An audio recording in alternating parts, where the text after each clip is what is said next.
নৌকা জাল নিয়ে প্রস্তুত জেলেরা। বন বিভাগ থেকে ছাড়পত্র নিয়ে সুন্দরবনে প্রবেশ করছেন বাওয়ালি এবং মৌয়ালরা। উঠে গেছে পর্যটক ভ্রমণে নিষেধাজ্ঞাও। একমাত্র আয়ের উৎস সুন্দরবনে যাওয়ার ৩ মাসের নিষেধাজ্ঞায় সংসার চালাতে হিমশিম খেতে হয়েছে জেলেদের। বেড়েছে ঋণের বোঝা, পাননি সরকারি সহায়তাও। এলাকায় যদি ১০ জন খায় আর ৫০ ঘর না খেয়েই থাকে। আমাদের তো এছাড়া আর কোনো গতি নেই। সামনের যে বছরগুলো আছে আমরা দুনিয়ায় জীবনযাপন করার জন্য আমাদের পাস পারমিশন যেন বন্ধ না করা হয়। ৩ মাস পরে পাওয়া দিয়েছে, আমরা খুব খুশি। মৎস্য কর্মকর্তা জানান, সরকারি সাহায্য না পাওয়ার বিষয়টি বন বিভাগ সহ ঊর্ধ্বতন কর্তৃপক্ষকে জানানো হয়েছে।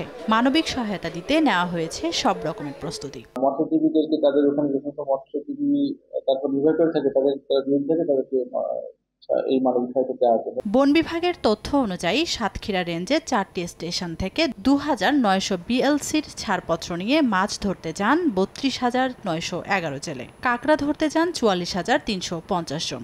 এছাড়া ভ্রমণের জন্য ৯১টি ইঞ্জিন চালিত ট্রলারে বিএলসিতে ৪৫,৫৩৯ জন দেশি এবং ৭০ বিদেশি পর্যটক সুন্দরবন ভ্রমণ করেন।